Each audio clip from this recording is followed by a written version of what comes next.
स्वागत है modern institute of education पर।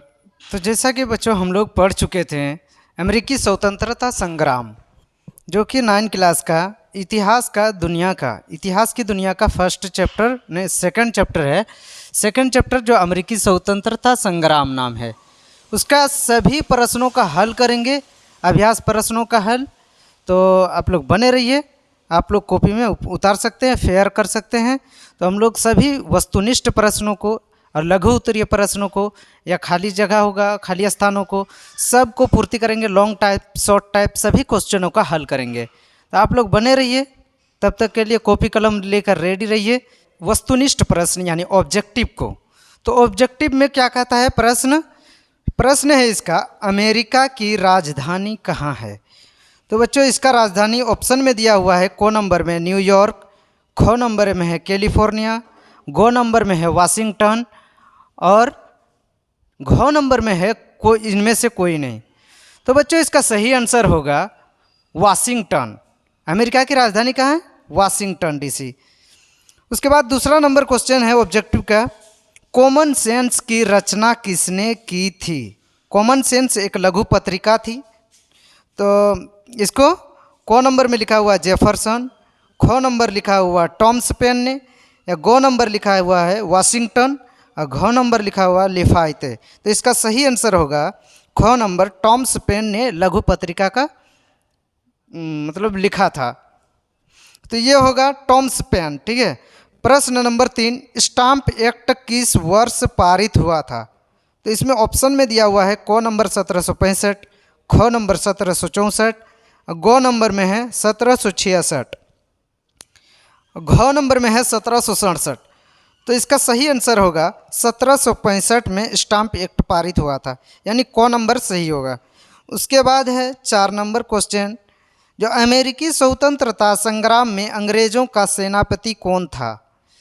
अमेरिकी स्वतंत्रता संग्राम में अंग्रेजी का सेनापति कौन था। तो इसमें को नंबर में दिया हुआ वाशिंगटन, ख नंबर में वेलेजली, गो नंबर में है कार्नवालिस, घ नंबर में है कर्जन। तो इसका सही आंसर होगा बच्चों गो नंबर कार्नवालिस। उसके बाद आते हैं 5 नंबर क्वेश्चन की तरफ। तो इसमें क्या कहता है, अमेरिकी संविधान कब लागू हुआ। अमेरिकी संविधान कब लागू हुआ। को नंबर में है 1787, ख नंबर में है 1789, गो नंबर में है 1791, घ नंबर में है 1793। तो इसका सही आंसर होगा 1789 में अमेरिका का संविधान लागू हुआ था। तो यानी ख नंबर सही होगा। उसके बाद है, विश्व में प्रथम लिखित संविधान किस देश में लागू हुआ। मतलब सबसे पहले संविधान लिखित में सबसे पहले किस देश ने लागू किया। तो इसमें को नंबर में दिया हुआ है इंग्लैंड, ख नंबर में है फ्रांस, गो नंबर में है अमेरिका और घ नंबर में है स्पेन। तो सबसे पहले लिखित संविधान अमेरिका ने ही शुरू किया था, यानी गो नंबर इसका सही होगा। प्रश्न नंबर 7 क्या कह रहा है, उसके बाद आते हैं प्रश्न नंबर 7, किस संधि के द्वारा अमेरिकी स्वतंत्रता संग्राम को मान्यता मिली।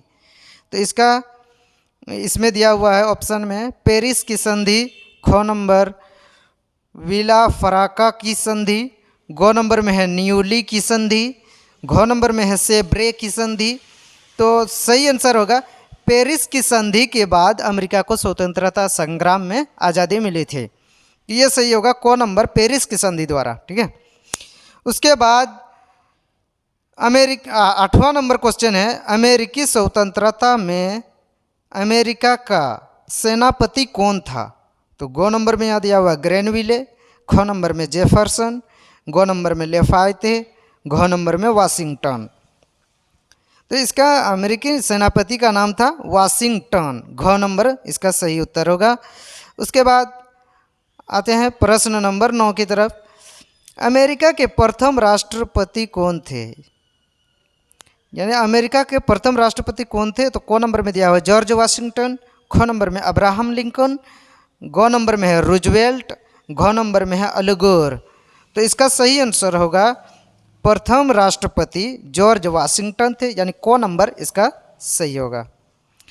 उसके बाद आते हैं 10 नंबर वस्तुनिष्ठ प्रश्न की तरफ, सप्तवर्षीय युद्ध किन दो देशों के बीच हुआ था?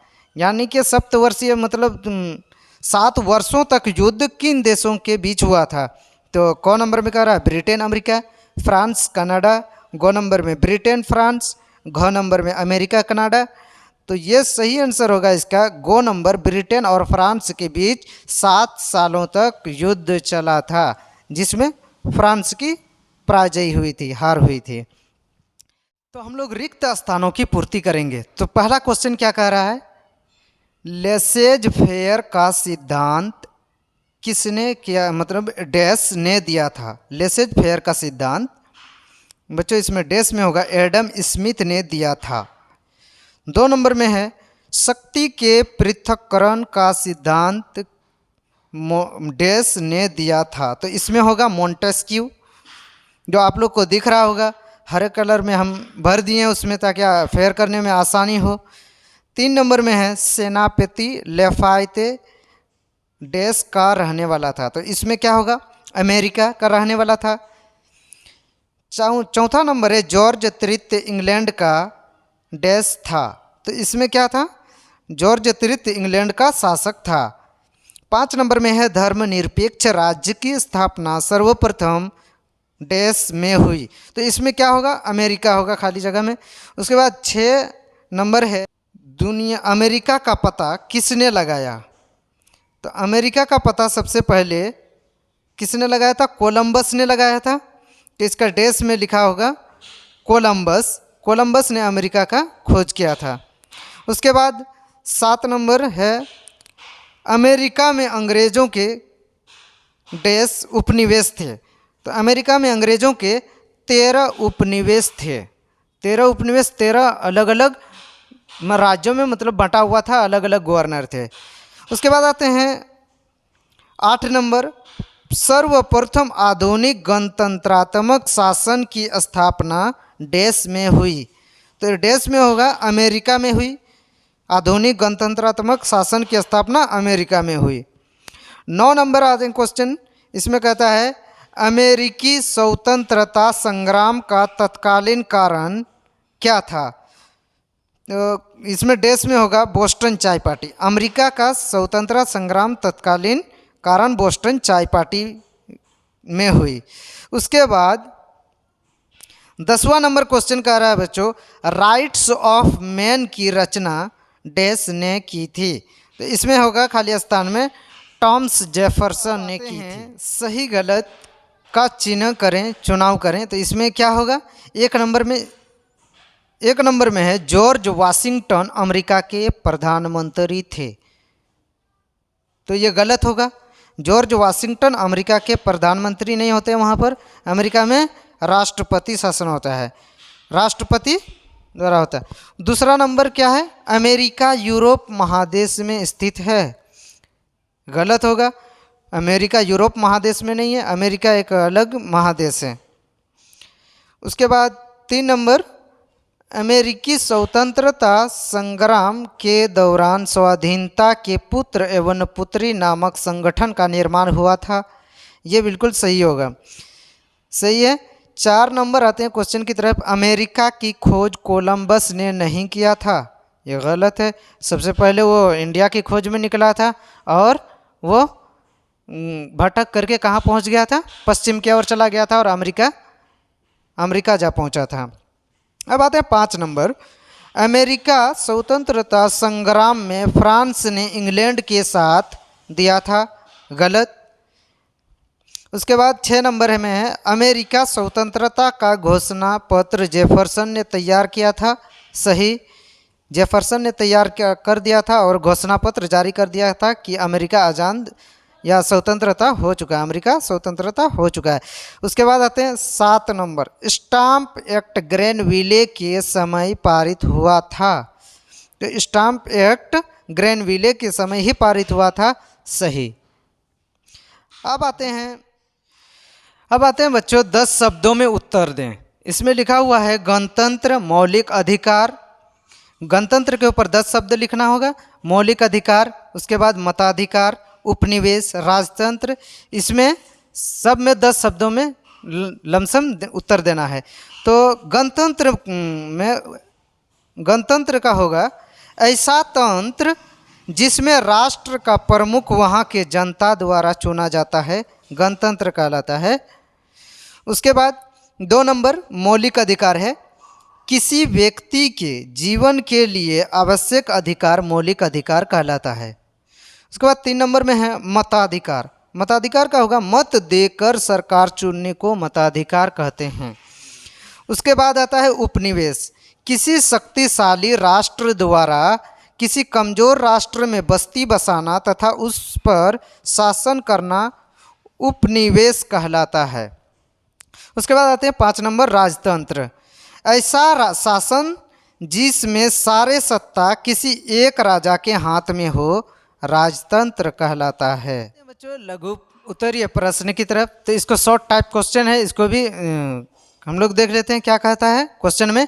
अमेरिका या नई दुनिया की खोज क्यों हुई, ये क्वेश्चन कह रहा है। तो इसका उत्तर होगा अमेरिका या नई दुनिया की खोज स्पेन ने की महत्वपूर्ण उपलब्धि थी। इससे यूरोप और अमेरिका के बीच समुद्री यात्रा को बढ़ावा मिला। उसके बाद प्रश्न नंबर 2 है, नई दुनिया की खोज इंग्लैंड के लिए वरदान साबित हुआ कैसे। तो इसका उत्तर होगा नई दुनिया की खोज के कारण इंग्लैंड ने अपने 13 उपनिवेश स्थापित कर लिए। इनका प्रशासन इंग्लैंड में प्रचलित प्रशासनिक व्यवस्था के अनुरूप होता था। इसने अमेरिका का भरपूर दोहन किया, जिससे उनकी आर्थिक स्थिति समृद्धि होती गई। इसका आंसर भी पूरा हुआ। उसके बाद प्रश्न नंबर 3 नंबर को देखते हैं, इसमें क्या कहता है क्वेश्चन में। मुक्त व्यापार के सिद्धांत ने उपनिवेशों को क्रांति के लिए प्रेरित किया कैसे।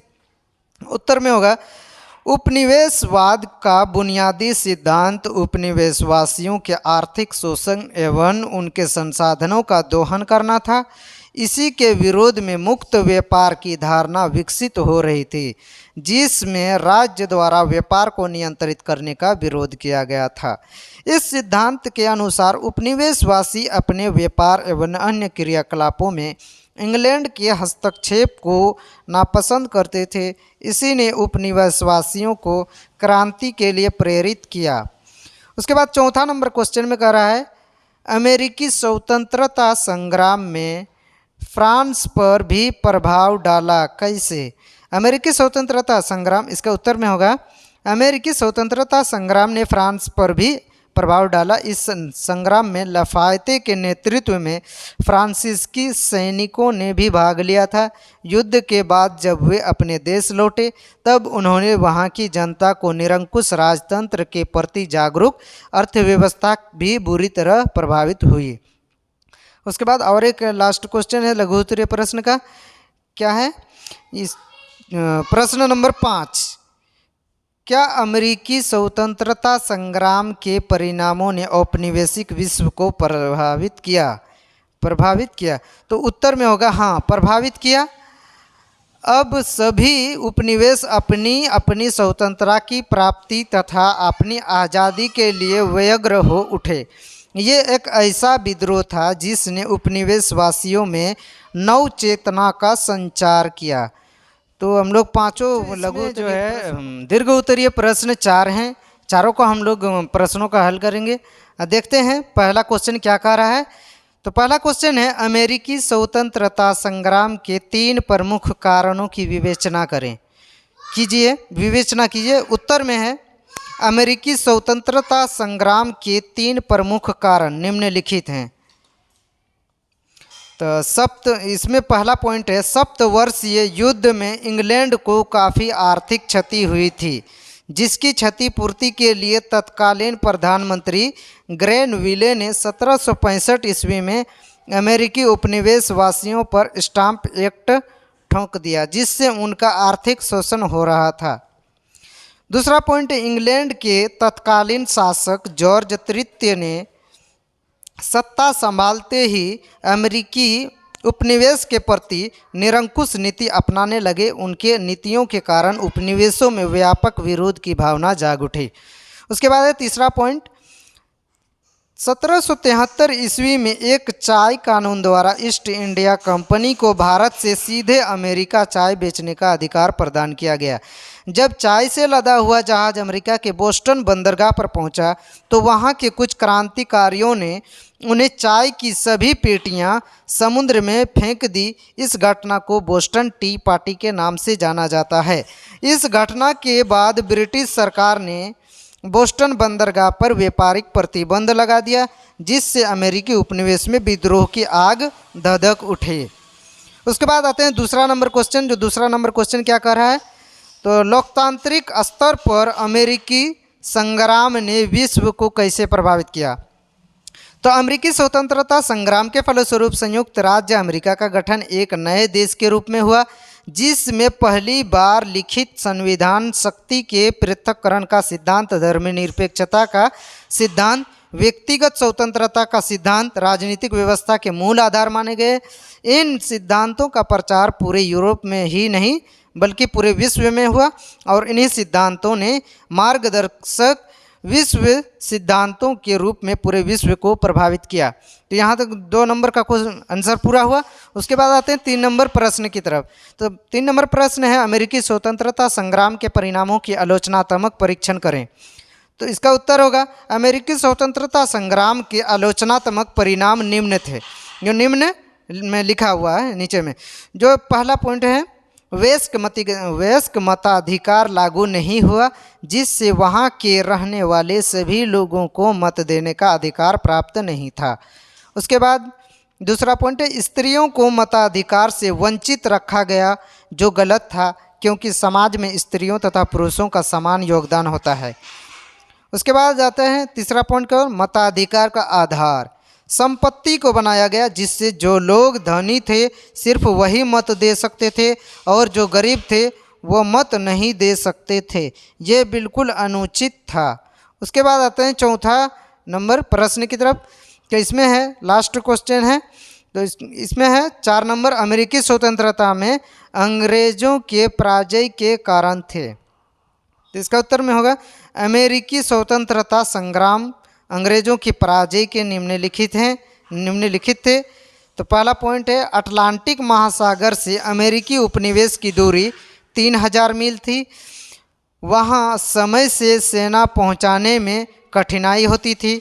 अमेरिका की शक्ति को नज़रअंदाज किया गया एवं अधिकांश अंग्रेज इसे गृह युद्ध ही समझते रहे। उसके बाद आते हैं पॉइंट, उपनिवेश वासियों में एकता एवं उत्साह था।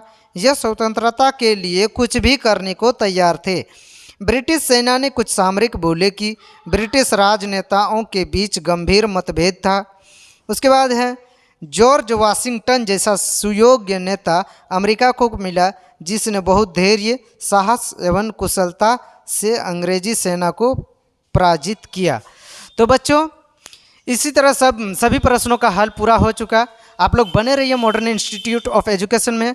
तो आइए देखते हैं कि अगले वीडियो में फ्रांस की क्रांति के बारे में जानेंगे। इतिहास है, इतिहास का 3रा चैप्टर होगा।